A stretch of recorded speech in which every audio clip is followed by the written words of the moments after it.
Hello everybody and welcome back to my video.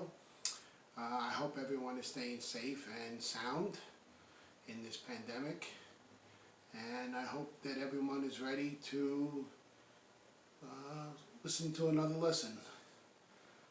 But please if you like what I'm doing, subscribe so that you can see my other videos, and comment please. So many of you have been commenting and helping me to better myself, which is helping me a lot. So I think I explained that I'm doing a basic then intermediate. I was going to do an advanced one, but I didn't really see a need for advanced, so I'm just sticking with basic and intermediate. I know that on the last video I might have spoken a little faster, because that was more of an intermediate lesson.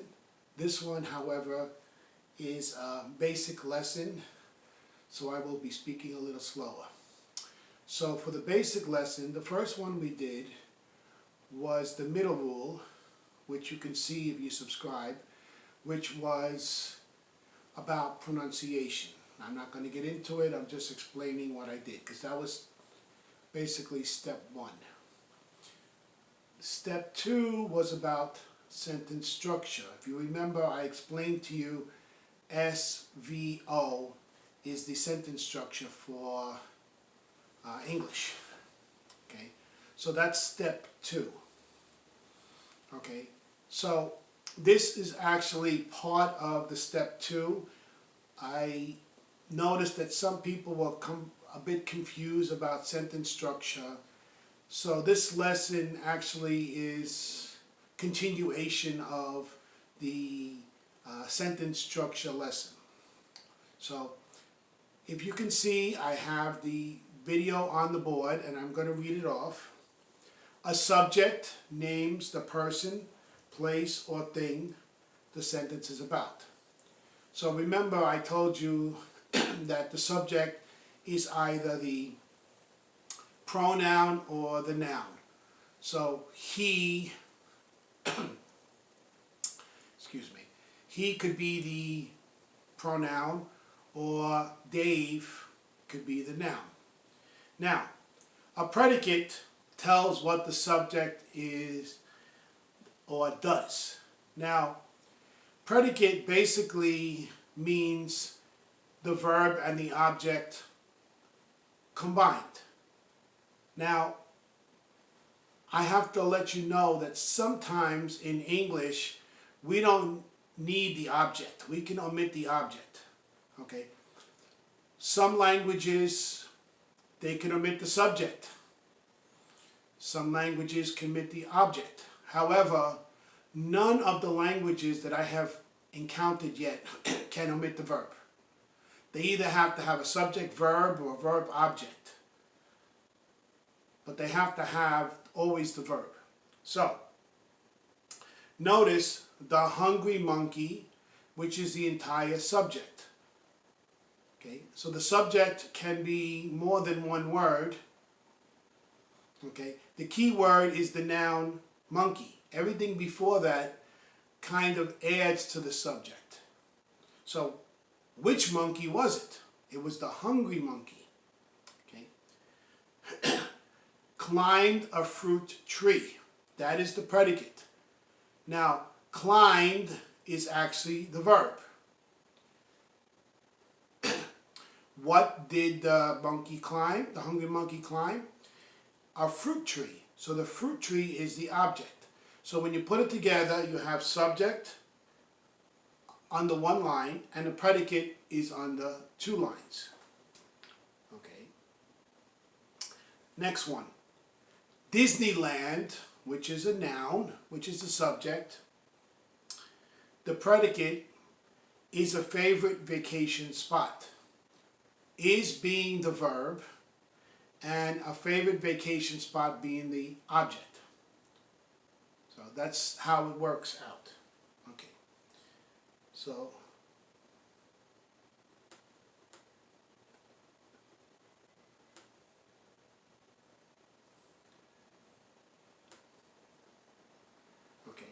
So a predicate, like I said, tells what the subject is or does. Okay, let's view the next slide. Let me just make it bigger so you can see it. Okay.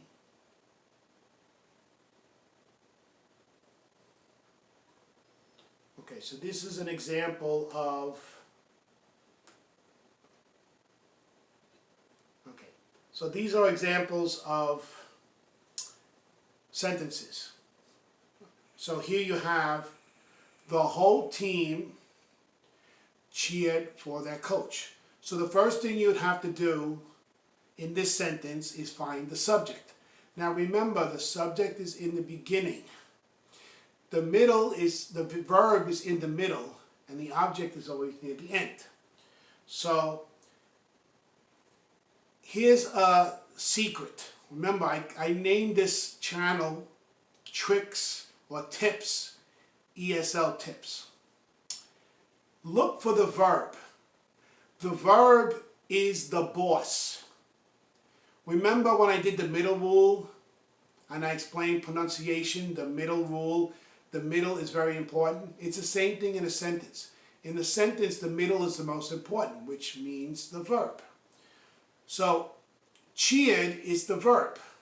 We know that. Okay, so that means in front of cheered, which is the whole team, and then after cheered, which is for their coach, is the object. So the complete subject would be the whole team, and the complete predicate, which includes the verb and the object, is cheered for their coach. Okay. Next one. I feed my neighbor's cat. So this one is easy. Feed would be the verb. So in front of the verb, I, which is a pronoun, is the subject. My neighbor's cat is the object. So if you combine the sentence, the subject I, and the predicate, feed my neighbor's cat. Okay. The next one. The hungry children ate the leftover pizza. Okay. So, the verb is ate.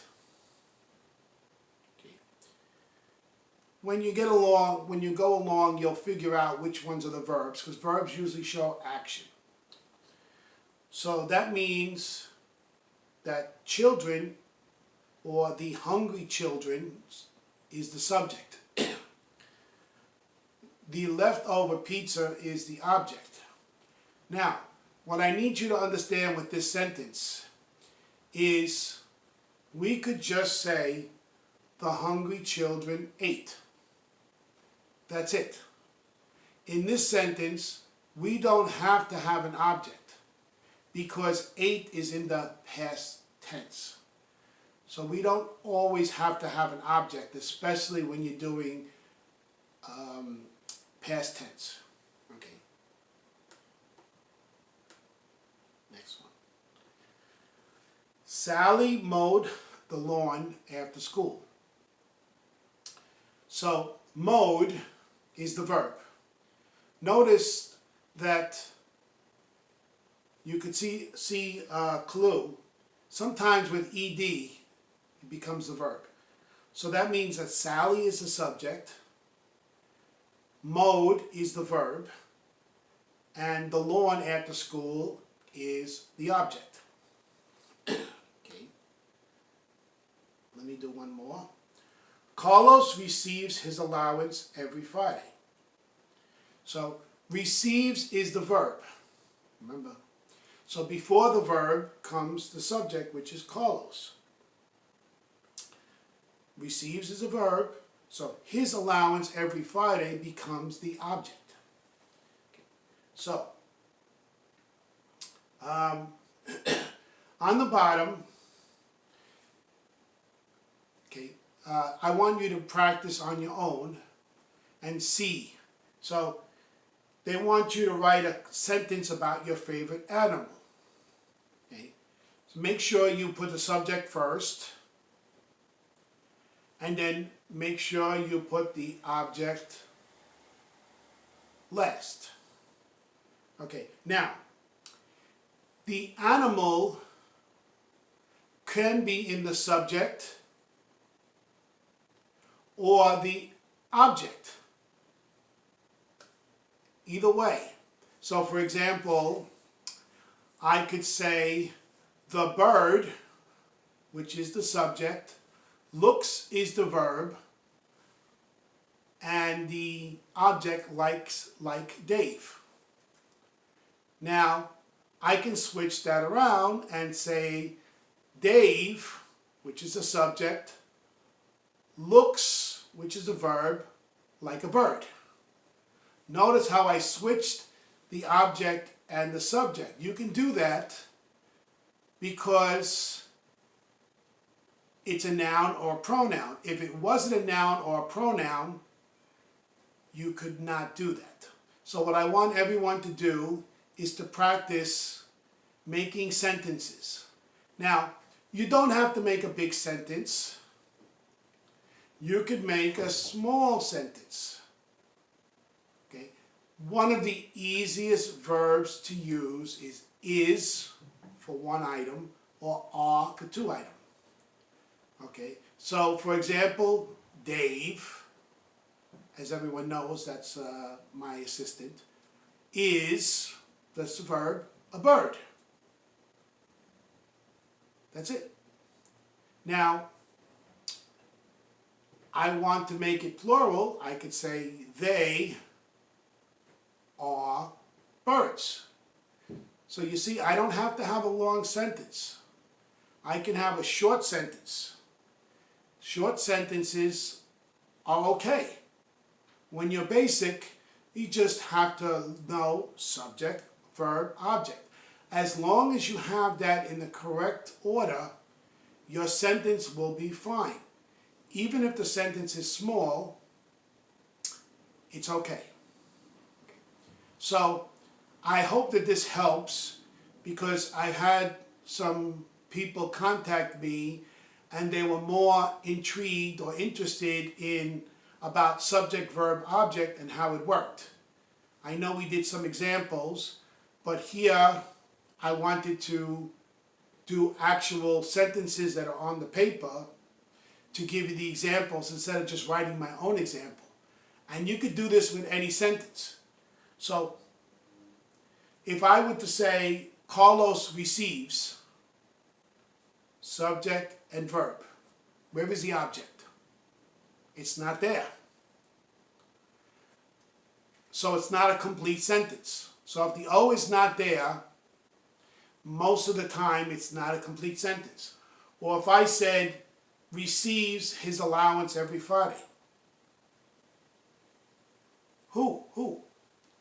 There is no subject. Therefore, that's not a complete sentence. So you see, if you leave off the subject or the object, it's not a complete sentence. As I said before, sometimes you could omit the object, but only in very rare cases, only when we're talking about past tense. There is only one